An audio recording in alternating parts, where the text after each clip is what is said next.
Ya, Smart Listener pemuda adalah harapan bangsa. Di tangannya lah estafet kepemimpinan itu diletakkan dan tentunya generasi muda ini memiliki ataupun mempunyai posisi sebagai garda terdepan ya untuk suatu perubahan. Dan tentu Smart Listener perlu adanya pengembangan dan juga pemberdayaan ya untuk para pemuda ini merupakan hal yang mutlak untuk dilakukan. Dan kendala seperti apa sih Smart Listener yang ini menjadi tantangan ya untuk pemberdayaan pemuda ya khususnya untuk pemuda di Kota Makassar. Untuk hari ini kita kembali bersama di talk show bersama Parlemen. Hari ini kita kedatangan tamu spesial ya. Dan langsung saja kita sapa. Di sini kita sudah bersama dengan Pak Supratman, anggota DPRD Kota Makassar. Assalamualaikum warahmatullahi Waalaikumsalam wabarakatuh, Pak warahmatullahi Supratman. wabarakatuh. Bisa lebih dekat dengan mic-nya, Pak. Gimana kabar tak, Pak? Alhamdulillah baik. Alhamdulillah. Kalau kemarin-kemarin kan sudah beberapa kali saya menghubungi Pak Supratman untuk datang ke Smart FM ya. Tentu ini ada banyak kegiatan ya, Pak. Ini kegiatannya seperti apa sih, Pak, untuk belakangan ini di DPRD, Pak? Pasca Mhm. Pilcaleg Iya, kemarin ya, iya. pasca Pilcaleg kita Mhm. konsentrasi penuh terkait dengan kegiatan-kegiatan kita di DPRD Kota Makassar, Mhm. baik Mhm. itu di Badan Musyawarah, Badan Anggaran, karena kita persiapan ini untuk bulan 7 itu bulan 8 kita sudah masuk di anggaran perubahan, insya Mhm. Allah. Kemudian banyak banyak juga kegiatan-kegiatan kita yang ketinggalan seperti sosialisasi peraturan daerah kita, Mhm. penyebar luasan peraturan daerah terkait dengan beberapa peraturan yang telah kita buat di DPRD Kota Makassar, Mhm. termasuk banyak pansus-pansus yang Iya. terkendala belum selesai sehingga kita Mhm. rampungkan ini. Mhm. Apalagi di jadwal kita ini kebanyakan ada juga teman-teman yang hanya sampai bulan 9 tidak melanjutkan untuk di selanjutnya. Selanjutnya, Iya, Pak. sehingga memang kita di up kegiatan kita ini untuk sampai di bulan 9. Mhm. Oke, kalau mereka yang tidak lanjut lagi untuk periode berikutnya memang itu ada apa, pemberian estafet berikutnya atau gimana, Pak, Ya kira-kira? berbagai macam lah. Iya, Ada berbagai macam yang naik persiapan. tingkatan, Iya, ada juga yang memang istirahat tidak maju, tidak ada maju juga ya. yang Aha. ya mungkin belum tidak nasib lagi untuk Tidak duduk di nasib situ ya. ya seperti itu. Oke. Jadi itu ya, Pak. Jadi berbagai hal ya. Ini menjadi kesibukan dari teman-teman kita di legislatif ya untuk saat ini ya, Pak. Baik. Pak Supratman. Baik, mendengar nama Pak Supratman ini saya penasaran gitu ya, Pak. Ya, tidak kenal maka tidak sayang gitu Baik. kan. Pak, kalau Pak Supratman sendiri ini bisa tahu dong kenapa sih Pak bisa nyalek, bisa keinginannya untuk bisa menjadi wakil rakyat gitu Pak. Apa sih yang memotivasi Pak Supratman? Jadi Ya, awalnya iseng-iseng aja. ya. Kalau terkait Hmm, dengan mimpi untuk menjadi seorang anggota DPR itu hampir tidak pernah bermimpi. hmm, Saya iseng-iseng aja pada saat itu nyalek karena didorong oleh teman-teman. Pada saat itu kami ada di Batu Putih Center di mhm, grup Ilham Arif Sirajudin pada saat itu. mhm, mhm. Saya pada saat itu kalau tidak salah menjadi seorang honorer di kantor camat. Sudah Oke, mengabdi kurang lebih 4 tahun. iya. Tiba-tiba didorong untuk maju jadi caleg. Ditanya mau jadi anggota DPR nggak? Ya mau dong. Pasti jawabannya kan Iya, mau. iya, iya. Akhirnya didorong lah kami Iya. maju di situ. Mhm. Berjuang, alhamdulillah terpilih pada saat itu. Mhm, mhm. Tapi pada saat itu ya, pada saat Pak Pak Supratman itu ingin didorong untuk maju menjadi calon anggota dewan gitu, Pak. Pasti dari teman-teman sendiri kan pasti sudah punya pandangan ataupun kriteria bilang, oh cocok nih Pak Baik. Supratman maju. Kira-kira apa nih Pak? Saya Pandangan pikir dari kalau teman-temannya pandangan Pak? teman-teman sih wajar. Iya, Karena kenapa? iya. Jauh Mhm. sebelumnya itu 10 tahun yang sebelumnya itu saya adalah ketua pemenangan khusus untuk di kecamatan, bahkan Mhm. menjadi salah satu pengurus dalam pemenangan di tingkat kota. Sehingga Oke. berpikirnya teman-teman Mhm. ngapain dorong orang kalau misalnya kita punya potensi juga. Dan Mhm. alhamdulillah ternyata benar punya Iya. insting teman-teman itu adalah hal yang benar Iya. bahwa untuk mendudukkan seorang Suprana bukan hal yang susah untuk menyududukkan seperti itu. Mhm, jadi memang Pak Supratman ini juga mempunyai potensi untuk menggerakkan gitu teman-teman gitu ya Pak? Iya. Oke, itu ya. Dan kita mau tahu juga nih Pak untuk periode 24 ini ya, Ya, 2019 2024 ini kali kedua atau berapa kali nih Pak untuk maju ini untuk sebagai ketiga kalinya. ketiga Ketiga kalinya? kalinya. Wih, Jadi insya Allah untuk mhm. periode 2024-2026 ya. 29 ya Pak, 29, 29, maaf iya. 2029 itu untuk ketiga kalinya. Untuk ketiga Ya, kalinya, wow. Ini berartinya sudah 3 periode ini, 3 periode. ya hal-hal apa saja sih Pak yang menjadi catatan ini Pak, Pak Supratman selama menjadi wakil rakyat Pak? Itu Iya, ada. ada banyak ya? Hmm, Ada banyak Pak. ya. Pak katanya kalau sekarang ini dari menjadi ketiga kalinya ya untuk pemilihannya ini, sebelumnya di komisi berapa Pak ditempatkan Pak Supratman? Saya kalau di DPRD Kota Makassar Mhm. mulai dari periode pertama itu masuk di Komisi C. Komisi C, Kemudian 2 tahun setengah aha. itu pindah di Komisi D. D, Kemudian periode kedua kan 2 tahun setengah, 2 tahun setengah. iya, Itu matriksnya. mhm, Kemudian di periode kedua itu alhamdulillah saya diamanahkan partai mhm. untuk menjadi ketua Komisi A. Ketua Ketua Komisi Komisi A A, 2 tahun setengah. mhm, mhm. Kemudian digeser 2 tahun setengah ke belakang ini pindah ke Komisi C. Komisi C ya, berarti sudah pindah-pindah Ya, ya Pak? entahlah selanjutnya ini di komisi apa lagi gitu. Ya, harus naik kelas dong Pak ya, Insya nantinya periode selanjutnya ya. Insya Allah, amin. Oke, insya Allah, amin. Pak, kalau semuanya dari beberapa komisi ini pindah-pindah komisi Pak, kalau dari Pak Supratman sendiri hatinya tuh lebih suka di mana Pak? Komisi berapa? Saya lebih cenderung di Komisi C Komisi C dengan dan A itu ya. C Ya, dengan A ya. Oke, C itu adalah pembangunan pembangunan, ya, ya, pembangunan kemudian di A adalah pemerintahan. pemerintahan. Oke, karena untuk topik kita untuk hari ini juga pernah ya Pak, Ya, Pak Supratman juga pernah duduk di situ di Komisi D pernah. dan ini terkait tentang kepemudaan nih Pak, kepemudaan ya. Oke, nah Pak Supratman hari ini kita membahas mengenai bagaimana kita mendorong ya pemberdayaan pemuda di Kota Makassar. Ya. Pak Supratman kalau melihat ya untuk saat ini pemuda di Kota Makassar ini seperti apa Pak untuk perannya nih dalam pembangunan? Ya pastinya kalau Hmm. terkait dengan kepemudaan kita di Kota Iya. Makassar sesuai dengan level nasionalnya bahwa pemuda itu menjadi agen perubahan kita, agen kepemudaan kita. Mhm. Di Makassar ini khususnya ya di DPRD Kota Makassar kalau kita lebih merujuk dan lebih spesifik di DPRD Makassar itu hampir didominasi oleh orang-orang Milenial. muda dan Iya, cukup luar millennials. biasa.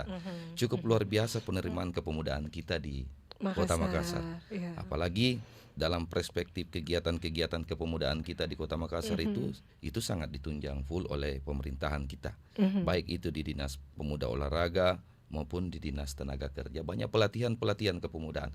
Bahkan kalau tidak salah anggaran kepemudaan kita di Kota Makassar ini cukup signifikan peningkatannya. Dari anggaran kurang lebih 40 miliar meningkat menjadi 100 miliar. 100 Cukup miliar ya, Pak. luar biasa peningkatan. Saya pikir potensi kepemudaan kita bahkan dukungan baik dari pemerintah kota maupun DPRD Kota Makassar terkait dengan kepemudaan kita itu sangat disupport penuh. Seperti itu. Oke, berartinya peran pemerintah ini juga sangat luar biasa ya untuk bisa mendorong ya pemberdayaan pemuda ini Pak, Iya. Pak Supratman. Nah, tadi seperti informasikan juga ya, kalau pemuda ini kan memang kalau di lorong-lorong itu kan biasanya dimulai dari lorong gitu kan Pak. Ya. Beberapa program dari pemerintah Kota Makassar juga kan itu ada kita mengenal 1000 lorong gitu kan. Ya. Nah itu kalau Pak Supratman sendiri melihat ini dari beberapa hal yang dilakukan oleh pemerintah ini seperti apa Pak? Apakah memang berjalan hal untuk pendampingan kepada pemuda atau gimana Pak? Khususnya untuk penambahan skill ya. Ya kalau Iya. penambahan skill terkait dengan di lorong-lorong itu biasanya dilakukan oleh beberapa dinas, bukan Iya. hanya dengan dinas kepemudaan kita, bukan Dispora aja yang melakukan hal itu, tapi banyak dinas yang melakukan terkait dengan kegiatan-kegiatan kepemudaan di lorong. Seperti di kantor camat juga itu kan di kecamatan itu bahkan di setiap kelurahan itu ada anggaran dakel dan kelurahan yang bisa Iya. dimanfaatkan oleh pemuda-pemuda kita. Termasuk misalnya di kecamatan misalnya kayak Golorong menghadirkan sosok seorang anak lorong yang Iya. bermain bola kemudian di bagaimana cuma direkrut, dia mana punya potensi besar, sehingga itu yang dibina dengan baik seperti itu. Ada beberapa kegiatan-kegiatan, tetapi tidak cukup sampai di situ. Anggaran kepemudaan kita itu baik bukan hanya di bidang olahraga. Iya. Bidang olahraga yang cukup kenal kita dengan anggaran KONI yang kita gelontorkan, tapi ya sementara berproses, saya tidak tahu bagaimana, Iya. tapi kita tidak masuk dalam ranah itu. Bukan hanya itu, tetapi anggaran kepemudaan organisasi kepemudaan kita pun cukup besar dilontorkan untuk di kepemudaan kita di Kota Makassar. Organisasi misalnya di mana itu, Pak? Baik itu di Iya. KMPI, KNPI di ya, HMI. maupun di Pramuka, di PMI. Banyak anggaran-anggaran seperti itu yang kita memberikan hibah untuk itu. Oke, Pak Supratman, sebenarnya kalau kita lihat juga peran pemuda ya untuk bisa maju, untuk bisa berdaya gitu Pak. Yang sebenarnya untuk seorang pemuda itu memang hal apa sih yang mereka harus miliki gitu Pak, untuk bisa ikut terjun juga, ikut berkontribusi ya dalam hal pembangunan begitu Pak. Ya, ini kan sekarang ini tidak sedikit pemuda kita tidak mempunyai keterampilan. Ya, setidaknya paling tidak kalau dia punya bakat itu diasah. Dibuatkan sebuah pembinaan terkait dengan bakat tertentu oleh pemuda-pemuda tertentu. Kemudian terkait dengan kegiatan-kegiatan pelatihan. Pelatihan artinya memunculkan bakat sendiri. Pelatihan baik di Dinas Tenaga Kerjaan biasanya ada pelatihan barista, pelatihan keterampilan, kemudian ada pelatihan tenaga kerja yang langsung dikirim ke Jepang, dikirim kemana, itu mesti harus tertata dengan baik. Bagaimana inputnya, bagaimana outputnya, itu harus berjenjang sehingga kepemudaan kita di Kota Makassar ini mumpuni gitu. Jadi memang harus ada skill-skill yang diberikan ya kepada. Kalau nggak ada itu, nggak bisa berkembang Pak. Itu ya. Ini kalau memang kalau kita lihat ya, kalau di lorong-lorong gitu kan Pak, main handphone gitu kan, game, ya kan. Nah ini memang pemuda ini memang harus diberdayakan gitu ya Pak. Jangan sampai waktunya itu terbuang percuma gitu kan. Betul. Pak. Oke Pak, kalau kita lihat tadi seperti diinformasikan, jadi memang ada skill-skill tertentu yang memang harus diberikan kepada pemuda ya. Untuk skill kepemimpinan sendiri Pak, menurut Pak Supratman penting nggak sih untuk diberikan ke pemuda Pak? Penting. Apalagi dalam pengorganisasian sekarang ini, pembinaan terkait dengan kepemudaan, bukan hanya bukan terkait dengan skillnya atau keterampilannya, tetapi itu terkait dengan pembinaan kepemudaan, kepemimpinan. Itu banyak kita lakukan di Kota Makassar. Baik itu dilakukan Dinas Pendidikan melakukan pelatihan, termasuk misalnya di salah satu organisasi, misalnya di Kepramukaan, itu ada pelatihan LDK, latihan dasar kepemimpinan, kemudian latihan itu berjenjang dilakukan, cuman terbatas. Apanya Pak yang cuman terbatas, pesertanya yang terbatas. Sehingga karena proses hal seperti itu tidak boleh lebih dari 100 orang. Dia punya ada batasan bahwa dalam satu kelas hanya 30 orang. Itu harus dilakukan di semua aspek, baik itu di Dinas Tenaga Kerja, Dinas Pendidikan maupun di Dinas Dispora. Tapi kalau di Dinas Tenaga Kerja dia konsentrasi terkait dengan pelatihan skillnya. Itu juga benar yang dilakukan. Itu cukup menarik dilakukan, karena kalau misalnya kepemudaan kita punya keterampilan, itu cukup luar biasa. Artinya mereka sudah punya modal terkait dengan bagaimana harus hidup mandiri di Kota Makassar. Tetapi tidak harus cukup sampai di situ. Pemerintah kota harus mensupport terkait dengan penganggaran modal ya. Baik itu disupport di Dinas Koperasi. Jadi kalau saya harus berjenjang ini signifikan. Kalau sudah diberikan pelatihan, maka anak ini harus diberikan pinjaman modal. Baik itu Dinas Koperasi, supaya mereka mampu betul-betul menerapkan, mengimplementasikan apa yang dia dapatkan mulai dari pelatihan skill itu. Jangan sampai nunggu lagi Pak, pengen jadi karyawan gitu Pak ya. Ya harusnya harus mandiri dong Pak. Karena sudah diberikan pelatihan, pasti dia bilang lagi, kodong tidak ada modalku ini, bagaimana bisa mau usaha.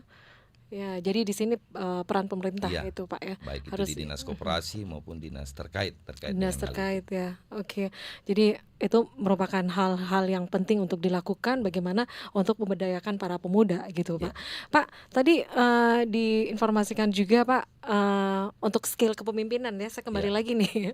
Bisa nggak sih kalau semuanya dari Pak Supratman sendiri itu bisa cerita sedikit Pak untuk pengalamannya Pak, untuk pentingnya untuk skill selain skill untuk latihan kerja gitu kan, skill kepemimpinan itu gimana nih kalau Pak Supratman sendiri? Apakah memang pada saat sekolah dulu juga ikut di organisasi atau gimana Pak?